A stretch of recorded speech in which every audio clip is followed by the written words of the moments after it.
Nesse momento eu recebo aqui nos estúdios a secretária. Pode deixar onde está, Kevin? Não te preocupe, porque depois nós vamos voltar aí. Tá? Eu recebo aqui nos nossos estúdios a secretária de Saúde da Prefeitura de Araranguá, da Daiane Bife, que eu recebo mais uma vez. Muito feliz de conversar com ela, para dirimir algumas questões, algumas dúvidas. As pessoas na rua estão um pouco preocupadas com falta de medicamentos na rede privada, né? Por exemplo, antibióticos de algumas marcas específicas. Estão difíceis de encontrar, estão difíceis de serem encontrados. Os proprietários de farmácias estão com dificuldade de adquirir alguns produtos com marca definida. Então, quando o médico prescreve o produto com a marca e pede que o paciente use, o remédio da marca às vezes demora ou não consegue encontrar rapidamente. E aí a preocupação é transferir isso para os municípios, para a rede pública. Alguns elementos utilizados no tratamento, como o soro fisiológico, também no país já foi destaque em uma reunião no Ministério da Saúde, a dificuldade de repor estoques, e a alta dos preços também é algo que é significativo. Então, eu convidei a Daiane para vir conversar com a gente sobre isso e dizer como é que está a situação nas unidades de saúde com relação a medicamentos e em relação à UPA, principalmente, que tem um uso grande de soro fisiológico. Como é que isso está se comportando e quais são os desafios em relação a isso? Bom dia. Bom dia a todos. Em relação ao soro fisiológico, ele já vem apontando essa falta. Meados de maio, a gente já sentiu. Na verdade, a gente faz licitação, serviço público, entra por licitação, a empresa que ganha, enfim. Quando a gente já tem a empresa e o quantitativo, a gente procura comprar sempre um estoque para ter, assim, sabendo que essas situações acontecem. Não é exclusividade desse ano. Por exemplo, o ano passado nós também tivemos um período importante sem soro fisiológico disponível para compra. Não tem. Tem um princípio ativo que por vezes fabrica aqui, mas várias situações ele tem importação. O insumo é importado. A gente chama o sal de fabricação, né? Por exemplo, para medicamentos. E acontecem situações, por exemplo, a guerra influenciou lá na Rússia, influencia diretamente na importação desse sal para poder produzir o medicamento. A pandemia também influenciou na medida em que os lockdowns que aconteceram também paralisaram as produções, até repor esse ritmo de fabricação. Sim. Leva um tempo, né? Além da situação de que nós acabamos tendo mais atendimentos, o número de atendimento aumentou e a quantidade aumenta também. E aí a gente precisa aumentar. O consumo aumenta, é tudo proporcional. E às vezes a gente não consegue adquirir. Isso acontece em nível... Quando a gente pensa em Araranguá, tem que projetar para todas as cidades, porque isso acontece em todo lugar. Então, no momento, por exemplo, nesse período, nós estamos tendo uma alta no número de atendimentos que não se via nos últimos anos. A gente tinha bastante atendimentos, mas não específico da forma como está acontecendo hoje. Por exemplo, a UPA tinha uma média de 250, passou para 450. Tem dias que a gente atinge 500 atendimentos, que é o dobro. A população descobriu o serviço público de saúde? Não. Na verdade, eu acredito que seja reflexo da pandemia. Dois motivos. As crianças, que a gente também está vendo aí a superlotação, né, em leitos infantis. Tem situações aqui que às vezes tem que remanejar para o oeste, porque não tem. A semana passada, o Hospital Infantil Santa Catarina relatou que eles estavam com 140% de lotação, mais 7 crianças no pronto-socorro esperando uma internação. Então, assim, é muita gente. Mas as crianças, especificamente, ficaram 2 anos em casa, acabaram que não tinham tanta exposição aos vírus que a gente tem no dia a dia. Eu fiquei 2 anos sem levar meus filhos no médico. Isso. E isso é bom por um lado, é ruim por outro. Porque a gente precisa estar em constante exposição para estimular o sistema imunológico a trabalhar. Acaba que ele vai ficando paradinho, né, estável. Fica preguiçoso. Isso, igual o intestino. O nosso corpo é assim, ele funciona por estímulos, né? E o que acontece? Esse ano voltou com tudo. Todo mundo voltou, a escola período integral, fica lá, a disposição é contínua. Chega um momento que eles não dão conta, o próprio organismo não dá conta de reagir. Seria o equivalente a dizer, para que as pessoas possam entender, que antes havia a enfermidade, mas elas eram distribuídas. Isso, agora contínuo. ficou todo mundo doente de uma vez só. Concentrou tudo num período só, Nossa, num momento. quantos efeitos que a gente não consegue perceber, né? Então, assim, é ainda reflexo da pandemia, sim. Esse é um. E aí a gente tem visto essa situação de superlotação, de necessidade de leitos infantis, pediátricos. A gente está num cenário nacional bem difícil. O Estado tem tentado colocar algumas ações para complementar o serviço, né? Os municípios têm aberto, por exemplo, a UPA, né, aqui em Araranguá. Nossa UPA é porte 4, né, pela antiga classificação porte 1. A gente teria um médico para atendimento, mas um médico hoje é impossível a gente manter. Então, nós estamos mantendo 3, em vários períodos 4, até para poder ter um exclusivamente para atender as crianças, pela quantidade de criança que busca. Só no mês de junho, a gente atendeu mais de 1.500 crianças. Então, é muita gente procurando. Só no mês de junho, 1.500 crianças. E daí, às vezes, me perguntam, mas é gente que busca descobrir o serviço agora? Não, pelo contrário. É gente que precisa, que está doente mesmo e que tem necessidade de atendimento. Então, mas é bastante então é uma gente concentração. que busca com a problemas. gente pode dizer que concentraram-se os casos em um momento só, né? E uma perspectiva disso voltar ao normal é de médio e longo prazo? O que você acha? Na verdade, a gente não tem esperança de que diminuam os casos de atendimentos, porque não é uma coisa só específica do momento. São todos os tipos de doença. Claro que nós estamos no inverno, as síndromes gripais, elas aumentam consideravelmente, mas a gente não tem assim, esperança de que isso vá diminuir consideravelmente. Nós vamos passar a ter um novo normal no número de atendimentos. Isso vai acabar se tornando constante. Até porque vai passar o inverno e vai vir o verão e vai vir a dengue com ela. Com as suas doenças. E assim, nós aqui não somos município infestado, né? A gente não tem tantos casos de dengue. Aliás, não tem quase nenhum. Os que temos, geralmente, são importados, que vêm de fora, né? Mas a gente espera aí uma subida nos casos de dengue consideravelmente e o número dos nossos atendimentos só vai mudar de um tipo específico de doença para outro, mas a quantidade não vai. E é muito importante e é preciso que se monte um exército que vá à rua para fazer um alerta sobre a dengue. E a minha sugestão para os gestores públicos é que eles façam uma convocação para as entidades de classe, tipo Rotary, Lions, Associação de Moradores, entidades de classe, até empresariais, que se façam um mutirão, se busque aí fazer uma grande campanha, como se faz nas campanhas eleitorais, né?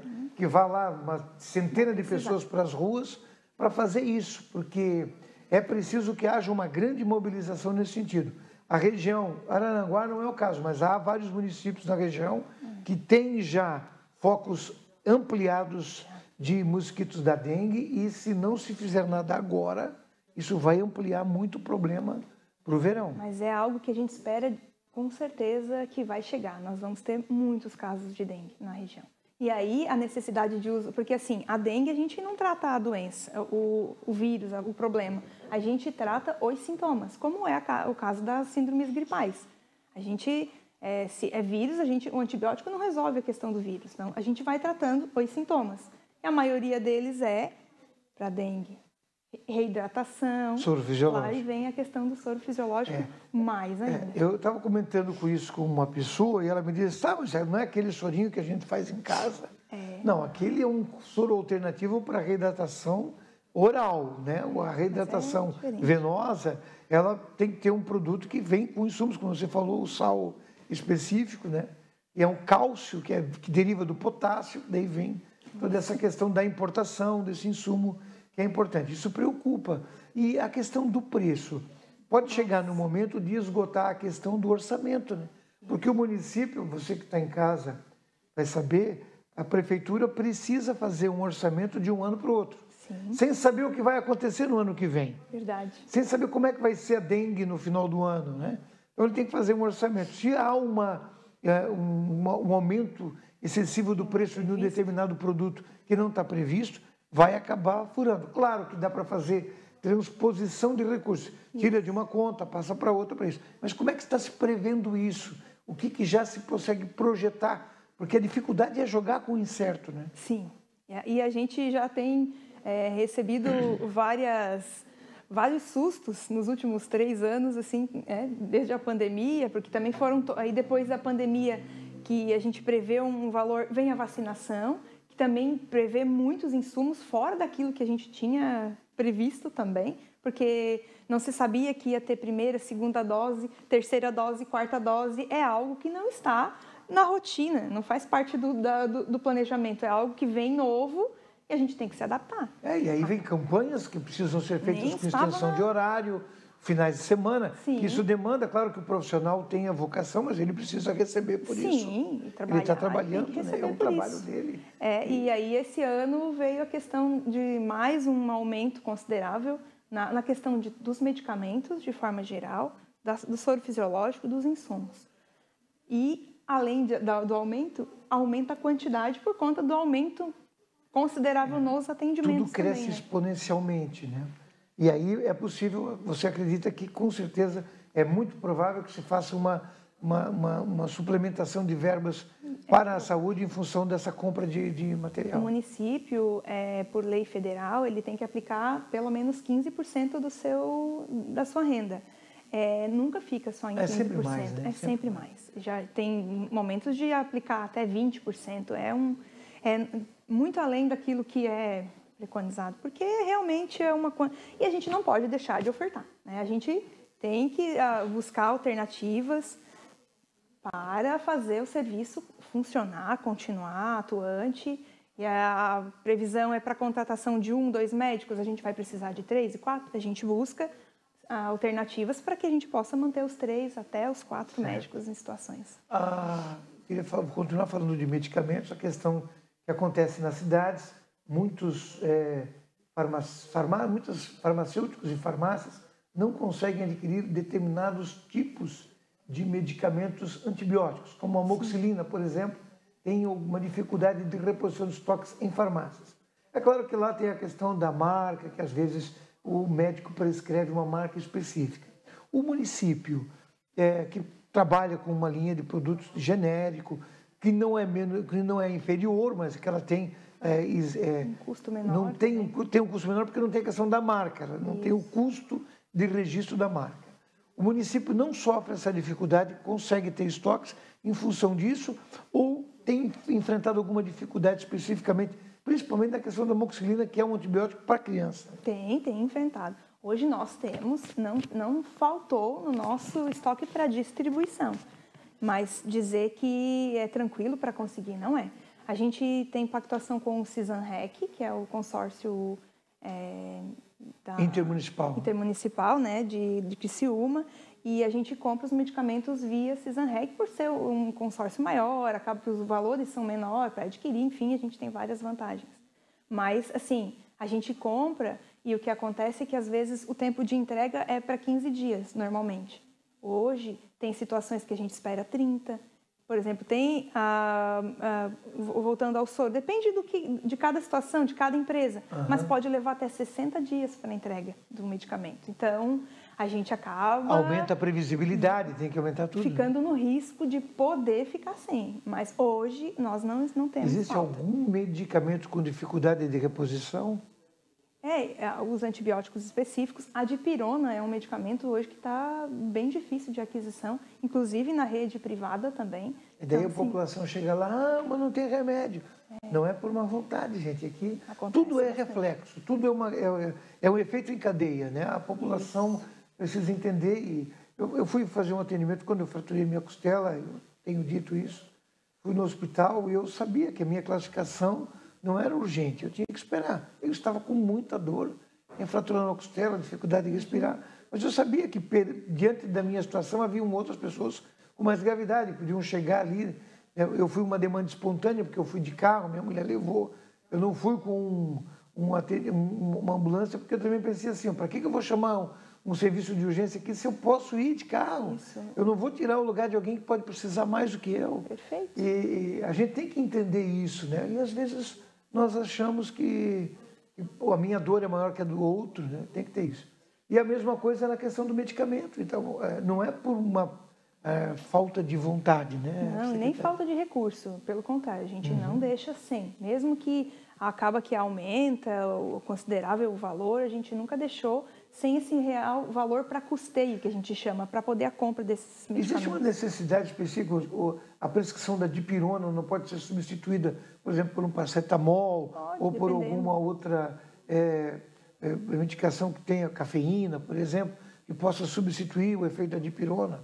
É dipirona, paracetamol, quais outros princípios? Hoje a gente tem, assim, depende, antitérmicos, né?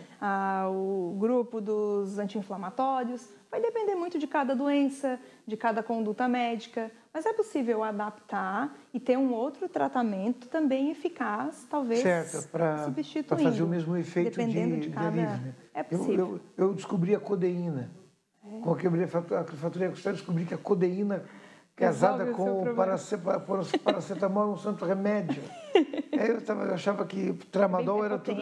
né? Ela muito funciona, forte. É importante. Não, dependendo aliviou, do quadro, né? É necessário, às vezes, uma questão de fratura, às vezes um paracetamol não vai resolver o nível de dor que está tendo, né?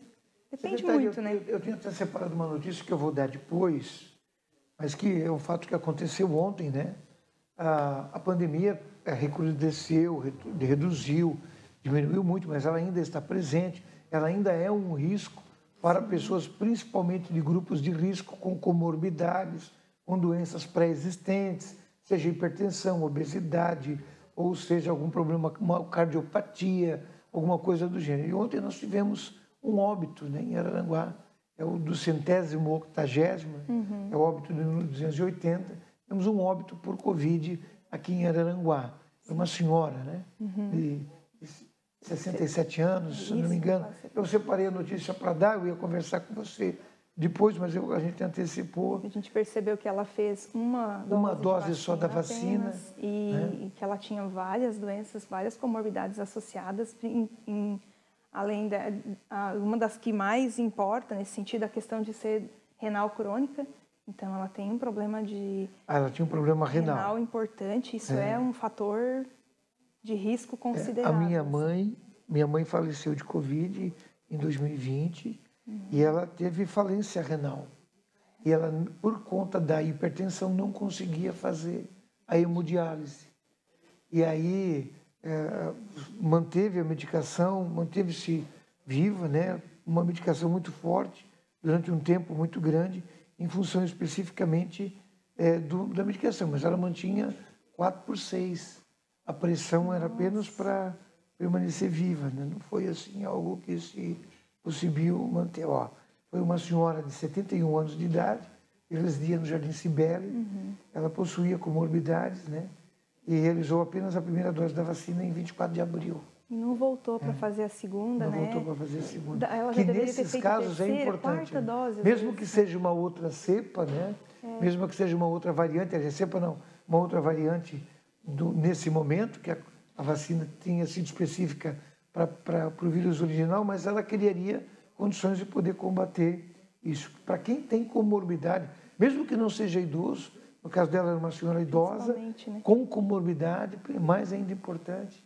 E a gente não pode relaxar, tomar os cuidados. Eu queria aproveitar o momento assim, né, em relação a essa questão da vacinação.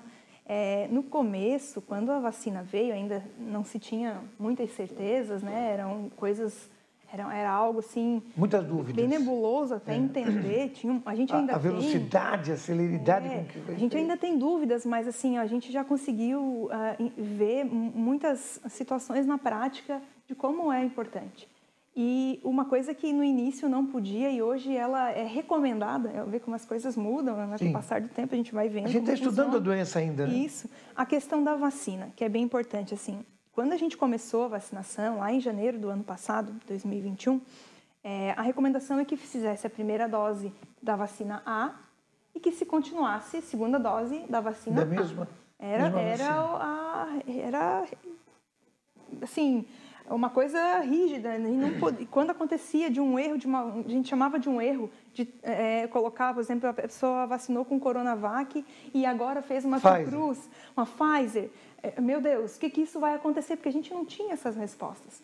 Hoje, a recomendação é trocar, é misturar, entre aspas. Certo. É fazer. Se você fez um esquema de Fiocruz, faz uma terceira de Pfizer. Ou de AstraZeneca. Ou de Janssen, ou de Butantan. A recomendação hoje é tentar, para quê? Para ter várias formas de estímulo imunológico, o fortalecimento é maior. Então, ver como as coisas elas vão mudando de cenário. E a vacina continua ainda no vírus original? Ou ela já teve uma mutação? Já teve mutação, já teve vários novos nomes também. Hoje já é outra forma de vírus, né? O estoque no município é grande? É grande, inclusive a gente tem uma quantia de Fiocruz importante para ser feita. Nesse sábado nós vamos abrir um horário estendido. A gente tem feito essa ação, desde janeiro a gente estabeleceu para fazer um dia a mais, um sábado, até para ofertar para as mães, para quem trabalha fora, que não consegue buscar no horário comercial, que às vezes não consegue sair do trabalho, é difícil, trabalha numa empresa, não pode sair, tem certas situações. Então, a gente tem feito um sábado por mês, com horário estendido, para poder ofertar essa possibilidade de vacinação. Outra coisa que também estava influenciando muito as escolas, né? Porque aí as crianças vão para a escola, se eu vacinar naquele dia vai ficar com dor, daí não vai querer ir para a escola, eu não posso ficar com meu filho, enfim. No final de semana tem esse ato, né? E aí, se é no sábado, o pai e a mãe podem ficar com o filho, se ele tiver um pouco de reação, tem o domingo, então é um tempinho para... Então, nesse mês, a gente já fez um sábado estendido, junto com a festa de São Cristóvão, lá na Cidade Alta, no início do mês, mas nós vamos ofertar mais um dia, sábado agora, das 8 às 13, para todas as idades, mas assim com foco nas crianças, para poder ter esse dia especial para vacinação, né? Para Covid e influenza. Deixa eu te fazer uma pergunta. A Covid e influenza que é da gripe, né? Isso, que é da gripe. Isso. Deixa eu te fazer uma pergunta. A gente tem acompanhado alguns noticiários nacionais, a Agência Brasil tem sempre destacado as questões que são relevantes do ponto de vista da saúde. E há uma baixa incidência de procura da vacina do sarampo. Sim. Nós estamos registrando isso aqui também. Isso preocupa? Muito. Não só o sarampo, como várias outras vacinas que a gente chama que são vacinas de rotina, mas a oferta de vacinas do SUS, ela é a melhor do mundo. Não existe um plano de imunização como a gente tem aqui no Brasil. O Brasil é referência mundial nisso. Porque é algo assim, a gente tem isso bem estruturado, bem organizado. As mães já sabem que mês a mês a criança tem que ir na unidade de saúde buscar a vacinação. Então, assim, são vacinas de qualidade. Não é... A gente sabe que é bem cuidado, que o sistema funciona bem. A gente tem um setor bem organizado. Também na década de 80, eu me lembro que eu trabalhava no banco, 82, eu não tinha 15 anos, 14 anos. E se fazia a campanha da poliomielite, da gotinha.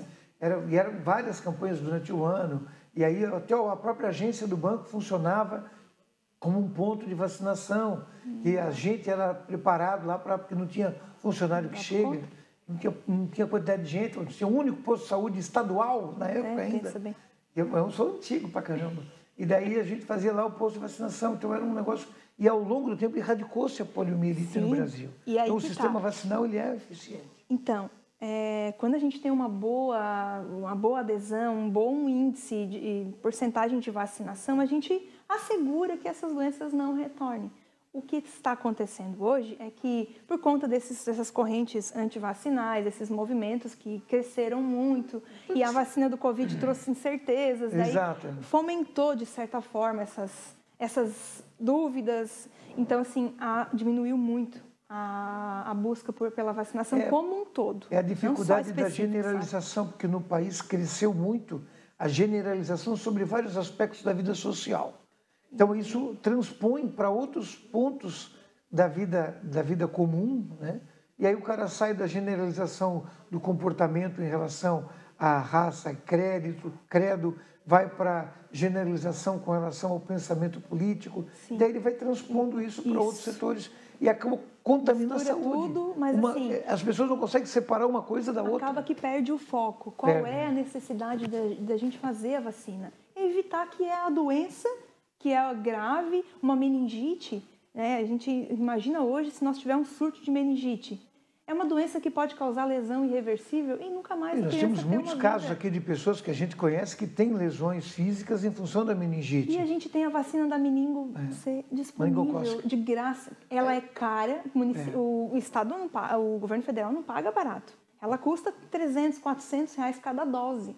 Então, assim, mas vale muito mais a pena investir, continuar investindo na vacinação do que uma pessoa que venha a ter sequelas por conta da meningite. Então, assim, a gente não pode distorcer, não pode mudar esse foco. Separar uma coisa da outra. Isso, continuar, não deixa pra gente continuar unidos para a gente não deixar essas doenças retomarem. Uma coisa é uma coisa, outra coisa é outra coisa. Existem vacinas que têm décadas e décadas de aplicação e que passaram por décadas de testes, de exames e comprovações, Então, e testes de reação e tudo mais. Se eu não quero fazer o Covid, é uma opção minha, mas as demais a gente não pode distorcer essa visão, sabe? E a vacina da meningite, ela não é muito antiga, mas ela passou por muito tempo de teste. Eu me lembro quando eu comecei a trabalhar como repórter na década de 80, em Joinville, havia surtos de meningite. Meu Deus, que apavoravam e deixavam todo mundo assustados.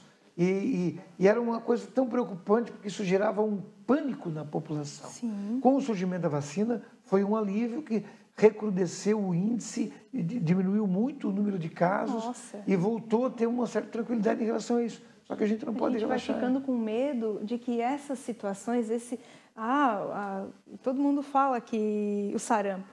Sarampo era uma doença comum para meus pais, a minha mãe relata, eu tive sarampo. Era uma coisa comum de As pessoas morriam de varíola. Hoje a gente não vê mais isso acontecer, graças a Deus. Mas pode acontecer, do jeito que a gente está caminhando, nós vamos ter novamente esses medos de morrer por sarampo. Não dá para a gente aceitar uma coisa desse tipo. E é preciso fundamentalmente que as campanhas voltem a pensar isso. E até ser específicos, olha, uma coisa é uma coisa, outra coisa é outra coisa. Vacina tal, sabe? Mostrar quem criou ao longo do tempo, quantas pessoas foram salvas disso e quais os efeitos. Eu me lembro que eles faziam campanha, logo no começo da campanha da vacina da meningite, que mostravam as pessoas que tinham sido afetadas pela meningite, que tinham alguma deformação física, inclusive. E aí depois alertou para a importância da vacina. Secretária, nesse período aí de crescimento do atendimento, é claro que um pouco também mudou a visão, né? As pessoas mudaram a visão em relação à saúde pública. Sim. Isso eu percebo, do ciclo de amizade, do grupo de pessoas que percebem isso. E os índices de pessoas que procuram o serviço público também mudou. Se fizer uma avaliação de pesquisa e comparar com o que acontecia há 15, 20 anos atrás, há um grupo maior de pessoas que passou a usar o serviço público, ponto. Tem influência também na questão social do país também. Muitas pessoas deixaram de ter planos de saúde por conta do valor, da dificuldade de manter. Então esse pessoal também não porque eles ganharam mais, é que o plano de saúde ficou muito caro. O plano de saúde encareceram muito, a oferta deles nem é tão vasta quanto é o SUS. Acaba que essa parcela também veio para a rede. Né? Elitizou muito os planos de saúde, elitizaram muito. Mas eu quero te fazer uma outra pergunta. Recentemente foi promulgado, foi essa semana passada, promulgada uma legislação que estabeleceu um piso nacional para enfermeiros. A sua classe, né? Sim. É mais do que importante. E até é um projeto que estava há mais de 11 anos engavetado. E a pandemia fez isso acontecer, eu não tenho dúvida, porque acendeu a importância do trabalho do servidor público da área da saúde. É claro que o setor privado tem uma política, o setor público outra e tal. E já está na pauta de discussão disso no município, porque o município terá que encaminhar um projeto de lei específico, alterando plano de cargos e salários, eu não sei se tem plano de carreira no setor de saúde, vai ter que ser feita essa alteração. A expectativa é isso acontecer antes do final do ano ou até o final do ano? Assim, a lei em relação ao piso da enfermagem ainda não foi aprovada, sancionada, né? Então, a gente precisa dela no papel, porque nesse caminho ainda podem ter Vários desvios a gente sabe que só vale mesmo no momento que está assinado. Né? Na verdade foi promulgada pelo Congresso e passou para a sanção. Isso, acho que o presidente deve 15 fazer isso dias logo. aí, por aí, mais ou menos, é o que eles têm de prazo. Eu vou dizer que eu fico bem feliz, sabe?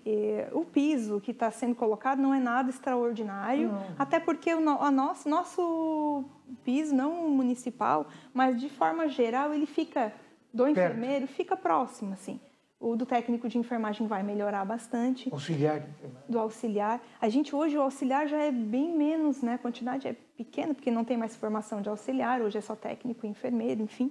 Mas, com certeza, se a lei for sancionada, a gente tiver ela oficial, nós vamos caminhar dentro do município para fazer. Geralmente, quando tem uma lei de piso, eles dão um prazo para a gente até o final do ano, para o município se adequar. Então, eu imagino que no serviço público, efetivamente, vai acontecer no ano que vem. Até por uma questão de impacto orçamentário. Isso mesmo. Não, aquilo que a gente falou há pouco. Tem que prever para o ano que vem, né? Estava previsto, mas tem um prazo para acabar. Na empresa privada, não, imediatamente começa. Né? Isso, inclusive, institutos como o que administra o Hospital Regional, ele, a partir da sanção da lei, ele tem que aplicar isso. Se não aplica, ele tem que aplicar isso imediatamente. Por exemplo, o Hospital Regional também é um contrato fechado e é o Estado quem financia. Então, eles também têm uma questão orçamentária, provavelmente Pode fazer um aditivo. Um aditivo, né? No caso, se está previsto, se tem recurso para fazer esse aditivo. Mas clínicas particulares, consultórios e tal, devem se readequar a isso. É uma questão de justiça. Há tantos anos, né? Assim, foram muitos profissionais que perderam a vida na pandemia, atuando, né? E eu vou dizer assim, defendendo a saúde de uma forma geral, assim, não desmerecendo ninguém, mas enquanto muitas profissões pararam, adequaram, fizeram outras formas, a saúde não mudou e não parou um segundo. Nós não tivemos um mês, sabe aqueles 15 dias iniciais que muita gente fechou? Nem ali nós paramos. Então, muito antes todo mundo né? teve um momento... Teve que trabalhar até mais, estender o horário. E nós tivemos que suplementar para dar conta, porque nós fomos o escudo, né? Aquele que estava ali para resistir, para iniciar. Então, a gente não parou tinha que atender o doente, né? Isso. E por mais incertezas que tinham, que muita gente, eu vou segurar um pouco, não vou trabalhar um mês para esperar. Nós não tivemos.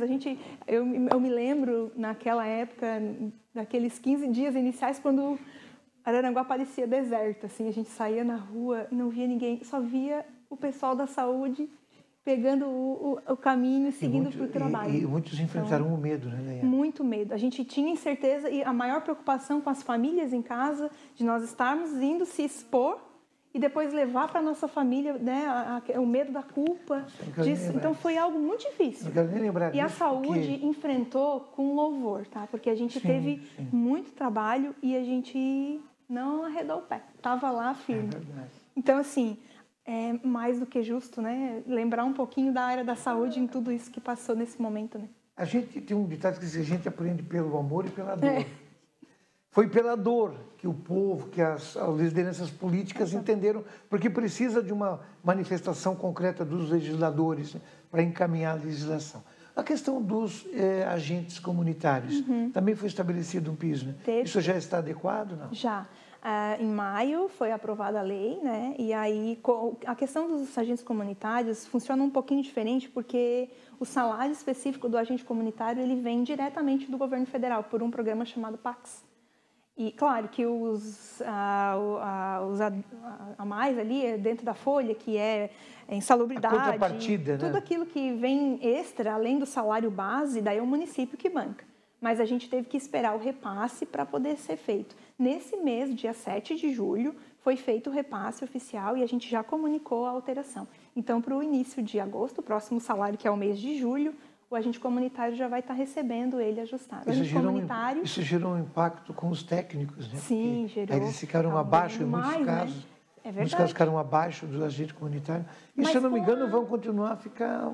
com a lei da enfermagem, o técnico passa a ganhar mais de novo. Assim. Então, já consegue melhorar. Vai para 3.200 o salário do técnico de enfermagem. Então, já né?